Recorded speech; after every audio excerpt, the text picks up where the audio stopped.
அனைவருக்கும் வணக்கம். இன்றைக்கான கேள்வி என்னன்னா, ஞான சாதகன், அதாவது ஞானத்தின் மீது தாகம் உள்ளவன் வெஸ்டர்ன் கல்ச்சர் மாதிரி இருந்தா நல்லதா, இந்தியன் கல்ச்சர் மாதிரி இருந்தா நல்லதா?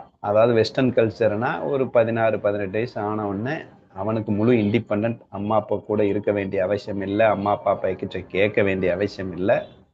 அதே சமயம் தன்னுடைய வாழ்வாதாரத்தை காண உணவு, உடை, இருக்கை, இடம் ஆகியவற்றை அவனே தேடிக்கொள்ள வேண்டும். வீட்டிலிருந்து ஒன்றும் வராது, சுதந்திரமும் கிடைக்கும், வேற ஒன்றும் வராது. அதுவே இந்தியன் கல்ச்சர் அப்படின்னு சொல்லப்படுகின்ற இங்க இருக்கிறத பார்த்தோம் அப்படின்னா, அவன் அவன் கல்யாணம் ஆகி அவன் குழந்தைக்கும் பேரன் பேத்திக்கு கூட அவங்க பார்ப்பாங்க, தாத்தா பாட்டிங்க. ஸோ முழுக்க முழுக்க கேருங்கிறது இங்க இருக்கும். ஸோ அவன் அவன் வேலைக்கு போனேன்னாலும் அவர் அப்பா சம்பாதிச்ச சொத்து அது இருக்கும். இல்லைன்னா அவரே இருந்தாலும் அவர் சம்பாதிச்சதை அவனுக்கு போட்டுட்டு தான் இருப்பான். ஸோ அப்போ அவனுக்கு அந்த கமிட்மெண்ட் இல்லை. உடுக்க உடை, உண்ண உணவு, இருக்க இடம் ஆகியவற்றுக்காக அவன் உழைக்க வேண்டியது இல்லை. அப்படிங்கிறதுனால அவன் ஞானசாதன் இங்கிருந்து எளிதாக முன்னேற முடியுமா அப்படிங்கிறது தான் கேள்வி. ஸோ இங்க ரெண்டுலையுமே ப்ளஸ் இருக்கு, மைனஸ் இருக்கு அப்படிங்கிறத ஃபர்ஸ்ட் புரியணும். எந்த விஷயமாகனாலும் அது பரபிரம்மத்தால் நிர்ணயிப்பது. அது கண்டிப்பா நன்மை தான் இருக்கும். எனக்கு லைக்ஸ் அண்ட் டிஸ்லைக்ஸ் இருக்கிறதுனால அது பிளஸ் மைனஸ் சேர்ந்து காட்டும். ஞானதேவர் சொன்ன மாதிரி, ஞானியானவர்கள் அன்னப்பறவையானது பாலும் நீரும் கலந்திருந்தால் பாலை உறிந்து கொண்டு நீரை விட்டு விடுவது போல. ஸோ ரெண்டுலேயும் பால் நீர் இருக்கு. அதை பாலை நம்ம எடுக்கணும் அப்படிங்கிறது தான் மெயின். சரி, அப்போ இந்தியன் கல்ச்சரில் பால் நீர் என்னன்னு பார்க்கலாம். அப்படின்னா இந்தியன் கல்ச்சரில் அட்வான்டேஜ் என்னன்னு பார்க்கும்போது, அவனுக்கு கேர் இருக்கு. அவன் உடல் வலி வந்தாலோ, காய்ச்சல் வந்தாலோ, இருமல் வந்தாலோ, தடுமம் வந்தாலோ, அவனுடைய உடலை காண அந்த கேர் என்று சொல்லப்படுகின்ற உபசரிப்பு வசதி வாய்ப்புகள் அங்கே இருக்கின்றன. ஸோ அதனால அதை பற்றி அவன் கவலைப்பட வேண்டியதில்லை. ரெண்டாவது, உண்ண உணவு, உடுக்க உடை, இருக்க இடம் ஆகியவற்றுக்கு அவன் தனியாக நேரம் செலவழித்து உழைத்து வீணாக்க வேண்டிய அவசியம் இல்லை. முழுக்க முழுக்க ஒரு செக்யூர்டு ஃபீல்டில் எந்த விதமான கவலை இல்லாமல் முழு நேரமும் ஆன்மீகத்தில் ஈடுபடுவதற்குண்டான ஒரு அருமையான அட்மாஸ்பியராக இருக்குது.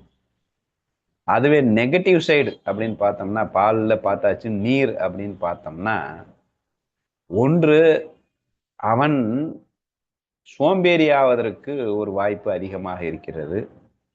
அந்த தமசிக்கு அவனையும் அறியாமல் உள்ளே இன்டியூஸ் ஆகி அந்த தமசிக்கையே சாத்விக்குன்னு சொல்லிக்கிட்டு தன்னைத்தானே ஏமாற்றிக் கொள்ளக்கூடிய ஒரு வாய்ப்பு இங்க இருக்கு. ஏன்னா அவனுக்கு கமிட்மெண்ட் இல்லை, யாரையும் கேர் பண்ண வேண்டியதில்லை, இவனை தான் எல்லாரும் கேர் பண்றாங்க அப்படிங்கிறதுனால. இரண்டாவது பெரிய பிரச்சனை என்ன, பற்று பாசம் அப்படின்னு ஒன்று இருக்கு. ஸோ அவர்கள் மீது அவங்க அப்படி விழுந்து விழுந்து கவனிக்கும் போது இவனையும் அறியாமல் இவனுக்குள்ளே இருக்கின்ற ஒரு உணர்வு அவர்கள் மீது பற்று பாசம் ஆகியவற்றை விடுபடுவதற்கு மிக சிரமமாக இருக்கும். ஸோ பாசம், அடிக்ஷன் ஏற்படும் அந்த குடும்பத்துல. மூணாவது, சுதந்திரம் பறி போயிடும். அவங்க இவனுக்கு ஞானத்தின் மீது தாகம் இருக்கலாம், ஆனா அவங்க நீ இப்படி இருக்கிறியே, இது தவறல்லவா என்று குத்தி காட்டுவார்கள், சொல்லி காட்டுவார்கள், வருத்தப்படுவார்கள். அதை 4 பேரை வச்சு கன்வின்ஸ் பண்ண சொல்லுவாங்க. ஸோ இவனை இவன் இஷ்டத்துக்கு விடாம அவர்கள் இதை திணிப்பதற்கு ஒரு முயற்சி நடந்து கொண்டே இருக்கும். அதை இவன் கண்டுகொள்ளாமல் இருக்கும் ஒரு பக்குவத்தை எடுத்துக்கொள்ள வேண்டியது பெரிய நெகட்டிவிட்டி. ஸோ இந்த மாதிரி ஒரு 3 நெகட்டிவ் இருக்கு, இந்த மாதிரி 3 அட்வான்டேஜ் இருக்கு. அதுவே அந்த சைடு போனா அப்படியே நீங்க மாத்திக்கலாம். அந்த சைடு போகும்போது என்ன ஆகும் அப்படின்னா, பற்று பாஸ் அட்வான்டேஜ் அப்படின்னு பார்த்தோம்னா, பற்று பாசம் விலகிடுது. எனது அப்படிங்கிறது டோட்டலா விலகிடுது. ரெண்டாவது, இவர்கள் நோய நயன்னு சொல்ற மாதிரி இது அது அப்படின்னு இல்லாம ஒரு சுதந்திரம் அங்கே கிடைக்குது. இப்போ பற்று பாசம் விளைவிடுகிறது, சுதந்திரம் கிடைக்கிறது. அடுத்து அவங்க அந்த மூணாவது அட்வான்டேஜ்னு பார்த்தோம்னா, அவன் இந்த பற்று பாசம் இல்லாமல் சுதந்திரத்துடன் அவன் இஷ்டத்தில் அவன் எங்கு வேண்டுமானாலும் செல்லலாம். இங்க வந்து கொஞ்சம் வெளியே போறது சந்தேகம். விடமாட்டாங்க. அந்த டூருக்கு வேணா போலாம். வீட்டுக்குள்ள தான் இருந்தாகணும். அவன் எங்க வேணா போய் எந்த ஆசிரமத்துல வேணா தங்கி யாரு கூட வேணுமானாலும் முழு நேரம் இருந்து அவனால் வந்து சேவை செய்து அந்த ஞானத்தை பயிலக்கூடிய ஒரு அருமையான சுதந்திர வாய்ப்பு அங்க இருக்கு. இப்போ சுதந்திரம் இருக்கு, பற்று பாசம் இல்லை அப்படிங்கிறது மிகப்பெரிய அட்வான்டேஜ் அங்க இருந்தாலும். நெகட்டிவிட்டி அப்படின்னு பார்க்கும்போது அந்த கமிட்மெண்ட், தன்னுடைய உடுக்க உடை உண்ண உணவு ஆகியவற்றை அவன் சமாளிப்பதற்கு ஏதேனும் ஒரு வேலையை தேட வேண்டியது இருக்கிறது. ஸோ அந்த வேலைக்குண்டான நேரத்தில் அது ஞான சாதகத்தை விட்டு வெளியே செல்லும். ஏன்னா அதுக்குன்னு தனியா நேரம் ஒதுக்கி அதுக்குண்டான ஒரு வேலை செல்லும் போது இந்த ஞான சாதகத்துல ஒரு தோல்வி ஏற்பட வாய்ப்பு இருக்கிறது. இங்க எவனுக்கு இந்த தமசிக்கு வந்து என்ன ஆகுதுன்னா, இங்க தமசிக் இன்டியூஸ் ஆகிற மாதிரி இங்க ரஜசிக் இன்டியூஸ் ஆக வாய்ப்பு இருக்கிறது. ஏன்னா நான் உழைக்கிறேன், நான் சம்பாதிக்கிறேன், நான் இண்டிபெண்டான ஈகோ வந்து சல்லுன்னு மேலே ஏறி கடைசியில் என்ன ஆகுனா அந்த ஈகோவே வந்து அவன் எப்படி வந்து பத்துல இருந்துகிட்டே சாத்விக்னு ஏமாத்திக்கிறானோ, தமசிக்கில் இருந்துகிட்டே இவன் ரஜசிக்கில் இருந்துகிட்டே நான் கர்மயோகி என்று தன்னை ஏமாற்றி கொள்ள பெரிய வாய்ப்பாக இருக்கிறது. அதுதான் பெரிய பிரச்சனை. ஏன் இண்டிபெண்டா நின்றுட்டோம், கேட்கறதுக்கு ஆள் இல்லை அப்படின்னா தன்னை ஒரு ஞானின்னே ஒரு ஃபீல் வந்துடும். ஸோ ஏன்னா யாரும் கேட்க போறது இல்லை, யார் பேச்சும் நம்ம கேட்க போறது இல்லை, யாரையும் எதிர்பார்த்து நம்ம இல்லை. அதுல அந்த ரஜசிக் குணத்துல அவன் பார்க்குற வேலை வந்து அவனுக்கு கொஞ்சம் பிடிச்சிருந்துச்சுன்னா அதுவே ஒரு ஞானம் கர்மயோகி அப்படின்னு சொல்லி. ஆனால் அது நிறைய தீனி போடுது. அது புகழ் கிடைக்கும், பணம் கிடைக்கும். ஸோ அதை வச்சுட்டு அது வந்து தன்னை ஒரு ஞானினே ஃபீல் பண்ணிக்கிறோம் கர்மயோகின்னு. ஸோ அங்கே வந்து அவன் ரஜசிக்கில் விழுந்து தன்னைத்தானே ஏமாற்றி கொள்ளும் பெரும் வாய்ப்பாக அங்கே இருக்கிறது அப்படின்னு நம்ம இங்க தெரியுது. சரி, அப்ப ரெண்டுலயும் பிளஸ் இருக்கு, ரெண்டுலயும் மைனஸ் இருக்கு அப்படின்னு பார்த்த பிறகு அப்ப எதை சார் சூஸ் பண்றது அப்படின்னா, ஒன்ஸ் அகெயின் வந்து யுனிக் அப்படின்னு ஒண்ணு இருக்கு. ஒவ்வொருவரும் இங்கே தனித்தன்மை வாய்ந்தவர்கள். அவர்கள் தனித்தன்மைக்கு ஏற்ப அந்த ரெண்டு வாய்ப்புல ஏதாவது ஒண்ணு சூஸ் பண்ணிக்கலாம். இல்ல எனக்கு ஒரு வாய்ப்பு தான் இருக்கு அப்படின்னா அதுல இருக்கிற அந்த நெகட்டிவ் வராம அதுல இருக்கும் அந்த பாலை மட்டும் எடுத்துட்டு போயிடலாம். ஏங்க எனக்கு ரெண்டு வாய்ப்புமே இருக்கு, நான் எதங்க சூஸ் பண்றது அப்படின்னா அவரவர்கள் தனித்தன்மை. ஏன்னா நீ வந்து நம்ம ஆட்டோமேட்டிக்காவே அது கொடுத்துருவான் கடவுள்.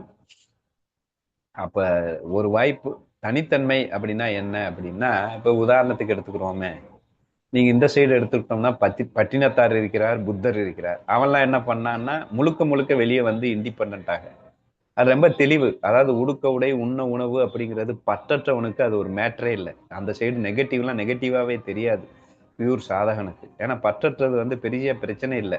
ஏன்னா அவன் வந்து ஒரு பைக்குடி சாதம் இருந்தால் போதும், ஒரு ஒரு மடத்திலோ ஒரு ஒரு பஸ் ஸ்டாப்லயோ ஒரு சாலை ஓரத்துல அவனால வந்து தங்கி கொள்ள முடியும். பெருசா அதுக்குன்னு வந்து உழைக்க வேண்டியதில்லை. வார்த்தை இன்னைக்கெல்லாம் வந்து பார்த்தோம்னா ஸ்விக்கி ஜொமேட்டோ அப்படிங்கிறான். சும்மா 7 மணி நேரம் 8 மணி நேரம் உழைச்சா அவனுக்கு மினிமம் மேக்சிமம் 3000, மினிமம் 2000 ரூபாய் கிடைக்குது அப்படின்னு ஒருத்தர் சொன்னார். இப்போ 2000 ரூபாய் ஒரு நாளைக்கு உழைச்சா அப்படின்னா 4000 ரூபாய் போறோம் மாசத்துக்கு. அப்படின்னா மாசத்துக்கு 2 நாள் உழைச்சா போதும். அது வந்து பெரிய விஷயமே இல்லை. அது போக கவர்மெண்ட்ல இருந்து நிறைய இலவசம் கிடைக்கின்றன.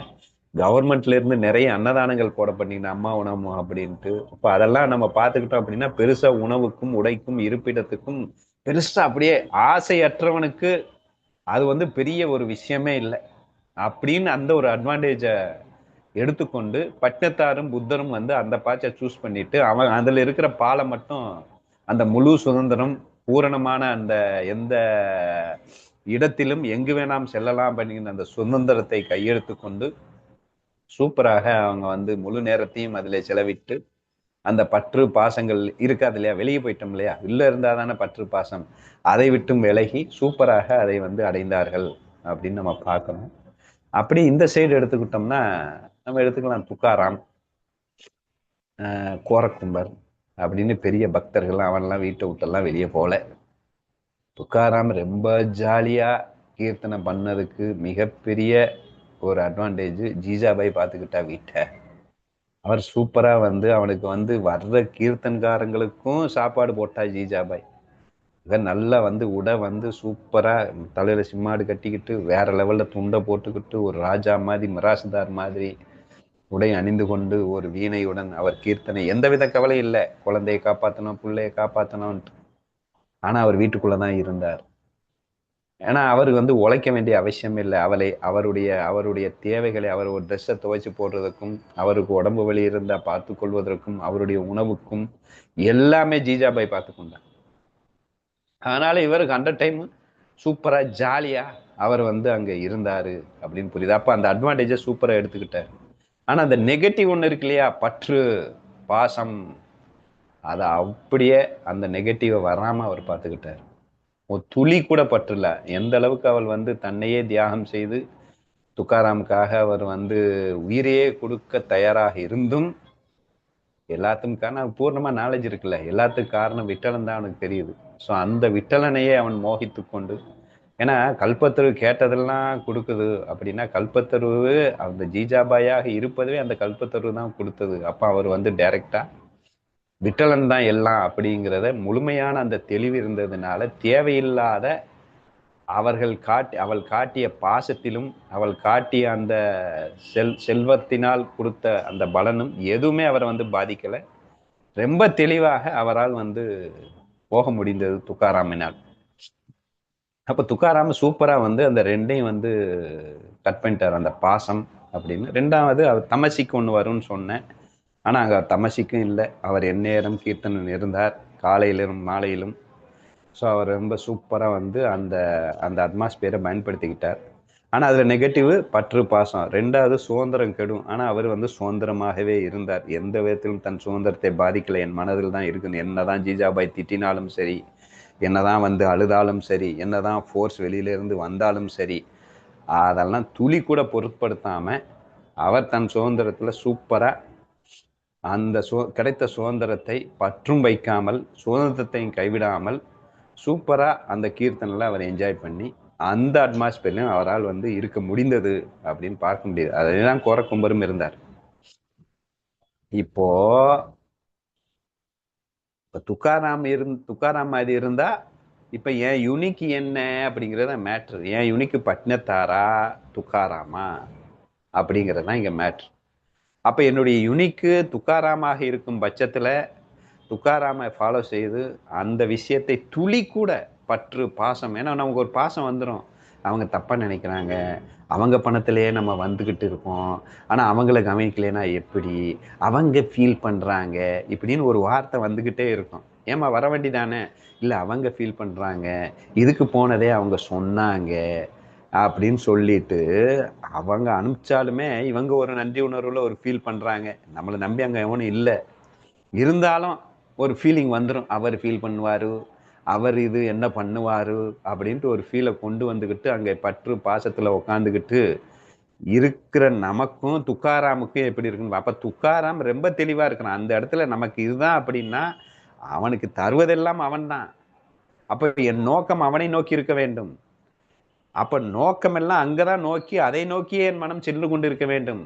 அதுல வந்து அங்க போறதுக்கு ஒரு தடையாக இது இருக்குன்னு சொல்லிட்டு, இல்ல எனக்கு ஒரு கடமை இருக்கு, இந்த அவர் ஃபீல் பண்ணுவாரு, இந்த இவ ஃபீல் பண்ணுவா, இல்ல அவர் என்ன பண்ணுவாரு அப்படின்னு சொல்லிட்டு இங்க பட்டு பாசல உட்காந்துட்டு இருந்தோம்னா காலியாகணும். ஆனா வாய்ப்பு அவ்வளவாக இருந்தும், ஆனா துக்காராம் ஜீஜாபாய் மாதிரி இங்க யாரும் பாச காட்டுற மாதிரி யாரும் இல்லை.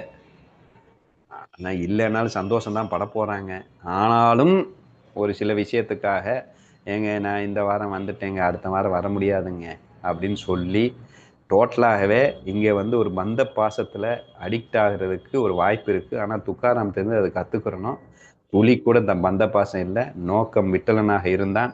கிடைத்த சுதந்திரத்தையும் அவன் அந்த சுதந்திரத்தை அவன் கைவிடலை, பற்றையும் அவன் வைக்கவில்லை. ஸோ அந்த அட்மாஸ்பியரை சூப்பராக பயன்படுத்தி அவனால் முன்னேற முடிந்தது அப்படின்னு பார்க்க முடிகிறது. அதே இது இங்கே தான் பட்னத்தார் வெளியே வந்துட்டான். அவன் வந்து 100% ஒரு நாள் கூட ஸ்விக்கி ஜொமேட்டோக்கு போகல. அவன் பிச்சை எடுக்க ஆரம்பித்தான். சும்மா நின்னா தானா வருது, உடுக்க உடை உண்ண உணவு தானா வந்துடும்.